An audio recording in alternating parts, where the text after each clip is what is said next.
என்னுடைய வாழ்க்கையில் அநேக முறை இந்த விசுவாசத்தை எனக்குள்ள ஊற்ற ஒரு காரியம் என்னன்னா, நிறைய காரியங்களை சொல்லும் போது கிளாரிட்டியே இருக்காது. எப்படி இதை செய்ய போறோம், என்ன செய்ய போறோம், எப்படி இதை நடக்க போகுது ஒண்ணுமே தெரியாது.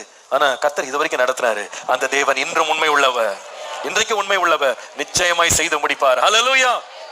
ஒரு 2 வருஷத்துக்கு முன்னால என் கூட வந்தவங்களுக்கு எல்லாம் ஞாபகம் இருக்கும். ஏலகிரியில ஃபேமிலி கேம்ப் ஒன்று நடத்துறோம். நம்ம சர்ச்சில் உள்ள ஃபேமிலி ஃபெலோஷிப்பை வச்சு ஃபேமிலிஸ் எல்லாம் கூட்டு போய் கேம்ப் நடத்தும். 3 நாள் கேம்ப் நடந்துச்சு. 3 நாள் கேம்ப் நடந்துகிட்டே இருக்கு. கடைசி நாளுக்கு முந்தின இரவு தான் லாஸ்ட் நைட் ஸ்டே பண்ண போறவங்க. அந்த இரவுல மீட்டிங்க்கு முன்னால சாயங்காலம் கேம்ஸ் நடத்துறாங்க. இந்த கேம்ஸை நானும் உட்காந்து பார்த்துட்டு இருக்கேன். இவங்க விளையாடுற விளையாட்டெல்லாம் பார்த்துட்டு வெளியே மழை பெய்யுதுன்னு சொல்லிட்டு கேம்ஸ் எல்லாம் உள்ள கொண்டு போயிட்டாங்க. அந்த ஹாலில் தான் கேம்ஸ் நடக்குது. அதுல பெரியவங்களுக்கு தனியாக கேம்ஸ் நடந்துச்சு. அதுக்கப்புறமா இந்த குடும்பத்திலேருந்து வந்த பிள்ளைங்க இருக்காங்க, சின்ன சின்ன குழந்தைங்களுக்கு வயசு வாரியாக தனித்தனியாக கேம்ஸ் ஆர்கனைஸ் பண்ணி எல்லா பிள்ளைகளையும் விளையாட வச்சிருக்காங்க. இதை பார்த்துக்கிட்டே இருக்கிறேன். அப்போ எனக்குள்ள ஒரு விருப்பம் என்னன்னா, நம்ம சர்ச்சில் இந்த ஷம்மான்னு ஒரு ஃபெலோஷிப் இருக்கு. இதுல இந்த பிள்ளைங்களுக்கு தகப்பன் இல்லாம இந்த தாய்மார்கள் இந்த பிள்ளைகளை வச்சு வளர்த்துட்டு இருக்காங்க. அந்த பிள்ளைகளெல்லாம் யார் இங்க கூட்டு வருவா, இந்த பிள்ளைகளையும் நம்ம இங்க கூட்டு வரணுமே அப்படின்னு எனக்கே தெரியாம ஒரு விருப்பம் எனக்குள்ள எழும்புது. அப்போ நான் ரொம்ப இதுல தொடப்பட்டு நம்ம இதை கண்டிப்பா செஞ்சிடணும் அப்படின்னு சொல்லிட்டு என் கேலண்டரை பார்த்தா அந்த போன்ல பாக்குறேன். அதுல ஒரு 3 நாள் மட்டும் நான் ஃப்ரீயா இருக்கிறேன். மே மாசம் 29, 30, 31 நினைக்கிறேன். இந்த 3 நாள் நான் ஃப்ரீயா இருக்கிறேன். உடனே நான் என்ன செய்தேன், அங்கே இந்த கேம்ஸ் நடந்துட்டு இருக்கு. அந்த ஒரு நடத்துதல் எனக்குள்ள வந்த உடனே அந்த ஸ்கூலுடைய ஓனருக்கு நான் கால் பண்ணேன். அந்த இடத்துல தான் நாங்கள் மீட்டிங் நடத்திட்டு இருக்கோம். அவர் கால் பண்ணி பிரதர் இந்த 3 நாள் ஃப்ரீயா இருக்கான்னு கேட்டேன். நான் ஒரு 5 நிமிஷத்துல ஃபோன் பண்றேன். திருப்பி ஃபோன் பண்ணிட்டு சொன்னாரு, இந்த மாசத்துல எல்லா நாளும் புக் ஆயிடுச்சு, இந்த 3 நாள் மட்டும் ஃப்ரீயா இருக்குன்னாரு. எனக்கு இது புதுசா இருந்துச்சு. நான் சொன்னேன், நீங்க அதை கொஞ்சம் பிளாக் பண்ணி வச்சிருங்க, நான் இன்னொரு கேம்ப் ஆர்கனைஸ். இது எங்க மே மாசத்துல உட்காந்துருக்கோம். நாங்க மே மாசம் 10ஆம் தேதி என்னமோ எங்க கேம்ப் ஓடிட்டு இருக்கு. 29, 30, 31 அங்க உட்காந்தே போன்ல புக் பண்றேன். 3 நாள் நீங்க புக் பண்ணிடுங்க, நான் இன்னொரு குரூப்பை கொண்டு வரேன் அப்படின்னு. பாஸ்டர் உங்களுக்கு நான் கொடுத்துறேன், நீங்க கூட்டு வாங்கன்றாரு. இப்போ அடுத்தது எனக்கு மூளை பயங்கர ஸ்பீடா வேலை செய்யுது. எனக்கு நிறைய காரியங்களை என்னன்னு கூட கணக்கு பார்க்க கூட தெரியல. மீட்டிங் ஒரு 10 நிமிஷத்துல சாயங்காலம் கூட்டம் ஆரம்பிச்சிச்சு. ஆராதனை நான் தான் நடத்தணும். ஆராதனை நடத்திட்டு அதுக்கமா செய்தி கொடுக்கணும். சும்மா இருக்க வேண்டியதானே. நான் அங்க நம்ம ஃபேமிலி எல்லாம் உட்காந்துருக்காங்க. நான் பிரசங்கத்துக்கு முன்னால நீங்க எல்லாம் அப்படி பிள்ளைங்களை வச்சு இப்படி குடும்பமா கேம்ஸ்லாம் விளையாடிட்டு இருந்தீங்க. அப்போ எனக்கு மனசு ரொம்ப சங்கடம் ஆயிடுச்சு.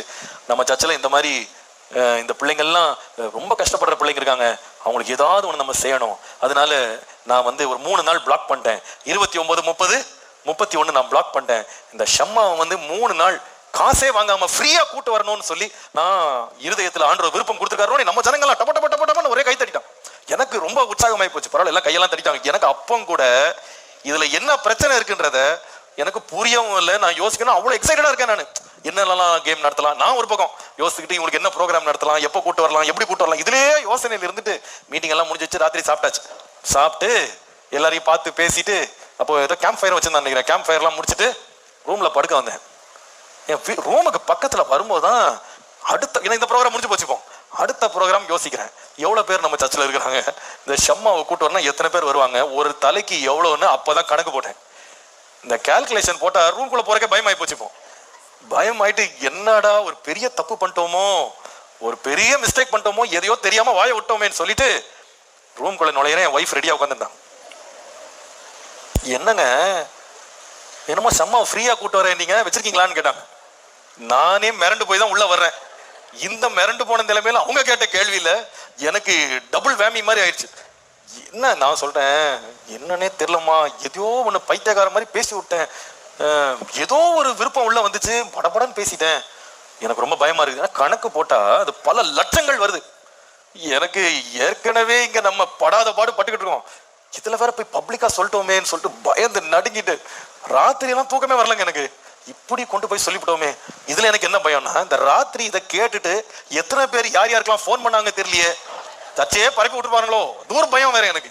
நம்ம பேர் இதோட கெட்டு போச்சுன்னு நினைச்சு எனக்கு ரொம்ப பயந்துட்டு நான் காலை 3 மணிக்கெல்லாம் எழுந்துட்டு காலைல ஜெபம் பண்ணி என் ஒய்ஃப்ட சொன்னேன், ஏம்மா தெரியாம சொல்லிவிட்டேன், முதல் வேலையா காலைல 6 மணிக்கு டிவோஷன் இருக்கு, இந்த டிவோஷன்ல அறிக்கை பண்ணிடுறேன், எப்பா ஏதோ தெரியாம சொல்லிட்டேன் உங்ககிட்ட, தயவு செய்து என்ன மன்னிச்சு யாரும் யார்ட்டையும் போய் என்ன பண்ணிடாதீங்க, சர்ச்சில் போய் சம்மாகமா ஏதாவது சொல்லி விட்றாதீங்க, அம்மா நம்மளை தொல்லை பண்ணுவாங்க, நீங்க தயவு செய்து சொல்லாதீங்கன்ட்டு வெட்கி தலை குனிஞ்சு பயந்து நடுங்கி 6 மணிக்கு கூட்டம், 5:30 மணிக்கு பைபிளை தூக்கிட்டு அந்த மீட்டிங் ஹாலுக்கு உட்காந்துட்டேன். உண்மையா சொல்றேன், அன்னைக்கு ஆராதனை நடத்தவே எனக்கு பிடிக்கல.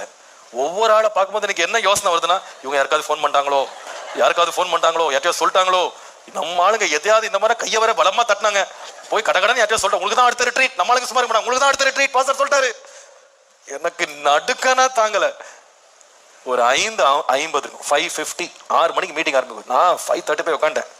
அந்த ஆண்டவரே இப்படி நான் அவசரப்பட்டேன் போல இருக்கு அப்படின்னு. ஒரு பக்கம் சரி கர்த்தர் தான் நடத்தின மாதிரி இருக்கு, இப்படி தெரியாம சொல்லிவிட்டோமோ, ஏன்னா அது தேவை அவ்வளவு பெருசு. அதை பார்த்துட்டு பயந்துட்டு 5:50 ஸ்டேஜில் கீபோர்ட் முன்னாடி உட்காந்துருக்கேன். அந்த குழுவுல இருந்து ஒரு தம்பி ஒருத்தன் அந்த ஸ்டேஜில் அப்படியே நான் இப்படி கை வச்சுட்டு அப்படி கண்ணு மூடி ஜோம் பண்ணிட்டு தான் இருக்கேன். ஆராதனை 6 மணிக்கு ஆரம்பிக்கும். ஒவ்வொருத்தரா வந்துட்டு இருக்காங்க அந்த உட்கார்றதுக்காக, ஒவ்வொருத்தரா ஃபேமிலியாக வர்றாங்க. அந்த தம்பி அப்படியே பக்கத்தில் வந்தான். அண்ணே அப்படிங்களா, என்னப்பா? அவன் பக்கத்தில் முட்டி போட்டிருக்கான், கீபோர்டு பக்கத்தில் முட்டி போட்டு அப்படி நிற்கிறான். நான் ஜோம் பண்ணுறதை பார்த்துட்டு என்னப்பான்னு கேட்டேன். அண்ணா ஒரு காரியம் சொல்லணுண்ணே. என்னப்பா? நேத்திக்கு இந்த ஷம்மா பற்றி சொன்னீங்களே, எனக்கு ஏற்கனவே இதுக்கு தான் நான் பயந்துட்டு உட்காந்துருக்கேன். இவன் கரெக்டாக காலைல இவனே ஆரம்பிச்சிட்டானே அப்படின்ட்டு. அவன் அண்ணே அந்த ஷம்மா பற்றி சொன்னீங்களாண்ணே, ராத்திரி கர்த்தர் என்னோட பேசினாரு. நீ இந்த ரிட்ரீட்டுக்கு என்ன செலவாகுமோ நீ கொடுத்துருன்னு கர்த்தர் பேசினாருண்ணா. எனக்கு எப்பா என்னன்னு உனக்கு தெரியுமா? உனக்கு நானே இங்க பெதட்டி போய் உட்காந்துருக்கேன், நீ வேற செய்யறேன்னு இவ்வளவு தைரியமா சொல்ற. நான் தான் ஒரு பைத்தியக்காரத்தனம் பண்ணேன்னு பார்த்தா நீ எனக்கு மேல இருப்ப போல இருக்க. இவன் என்ன கணக்குல இவன் சொல்றான்னு எனக்கு புரியல. அப்போ நானு எப்பா அப்படிலாம் செய்ய முடியாது, நீ என்ன நினைச்சிட்டு இருக்க, எவ்வளவு ஆகும் தெரியுமாண்ணா? எவ்வளவு நான் ஆகும்னா நான் ஒரு அமௌண்ட் சொன்னேன், சொல்ல மாட்டேன், உங்களுக்கு பயமாயிரும், அதனால நான் ஒரு பெரிய அமௌண்ட் அது அந்த அமௌண்ட்டை சொன்னேன். உடனே அவன் பைபிளுக்குள்ள ஒரு செக் வச்சிருந்தான். ஒரு செக்கை எடுத்து என் கையில கொடுத்து அதுல பிளாங்க் செக் டேட் போட்டு சைன் போட்டிருந்தான். ஆனா இதுக்கு மேல ஆனாலும் பரவாயில்ல, கர்த்தர் என்ன கொடுக்க சொன்னாரு, அதுக்கு எவ்வளவு செலவாகுதோ நீங்க செலவு பண்ணிட்டு இதுல எழுதிக்கிடுங்கண்ணே, இதை எடுத்து நீங்க செலவு பண்ணுங்கண்ணே. அந்த வருஷம் கிட்டத்தட்ட 200 பேரை இங்க இருந்து பிள்ளைகளோட நாங்க கூட்டு போய் 3 நாள் அவங்களுக்கு 1 பைசா வாங்காம 3 வேளை சாப்பாடு, தங்குற இடம், போக்குவரத்து செலவு, அவங்களுக்கு என்னென்ன விளையாட்டு எங்கெங்க கூட்டு போனோம், பிள்ளைங்களை எல்லாரையும் தனித்தனியாக அவங்களுக்கு கொண்டு போய் தனியாக அவங்களுக்கு எக்ஸ்கர்ஷன், அவங்களுக்கு ஐஸ்கிரீம்லேருந்து எல்லாம் வாங்கி கொடுத்து சந்தோஷமாக திருப்பி வந்தோம். அதில் 1 பைசா கூட யாரும் கொடுக்கல, அந்த ஒரே பையன் கொடுத்து முடிச்சிட்டான். நான் இன்னைக்கு திரும்பி பார்க்குறேன், விசுவாசன்றது என்ன தெரியுமா? அநேக வேளையில என்ன நடக்குன்னு தெரியாம தெளிவில்லாமல் இருப்போம். ஆனா கர்த்தருடைய வார்த்தை கீழ்ப்படிந்து நம்ம படி எடுத்து வைக்கும் போது அந்தந்த இடம் வரும்போது கர்த்தர் பாதைகளை நமக்காய் திறப்பார், அதிசயங்களை காண பண்ணுவார். இதுதான் தேவன். இந்த பையன் வீட்டுல இருந்து கிளம்புறான், டேடி எங்க டேடி பலி? ஏப்பா இப்ப எதுக்குப்பா பலி? நமக்கு மேல போன பிறகு தானே பலி வேணும், அது அங்க இருக்கும், நீ வா. கர்த்தருடைய பர்வதத்துல பார்த்து கொள்ளப்படும். இப்ப நான் இன்னைக்கு சாயங்காலம் இன்னைக்கு காலையில நம்ம செய்தி 6 குறிப்புகளுக்காக ஜோம் மனப்பாடமா ஜோம் பண்ணிட்டீங்க, நல்லா தான் இருக்கு ஜெபம். ஆனா நோ கிளாரிட்டி. இது எப்படி நடக்கும், இது எப்படி முடியும் தெரியல. ஆனா நமக்கு ஒண்ணு தெரியும், கர்த்தர் நம்மை விசுவாசிக்கிறதுக்கு தூண்டுவார், ஆனால் கர்த்தர் அதை ஜெயமாய் முடித்து நிறுத்துவார். ஹல்லேலூயா. எப்படி பாஸ்டர் சொல்றீங்க? ஏப்பா 4 வருஷமா பாக்குறேன்ப்பா, 5 வருஷமா பாக்குறேன் கர்த்தர் எப்படி நடத்துறாரு. ஒவ்வொரு நாளும் கர்த்தர் எப்படி நடத்திட்டு வர்றாரு நான் பாக்குறேன். அவர் நடத்தி வந்த பாதைகளை திரும்பி பார்க்கும்போது நான் தைரியமா சொல்ல முடியும், யெகோவா ஈரே எல்லாவற்றையும் பார்த்துக் கொள்வார்.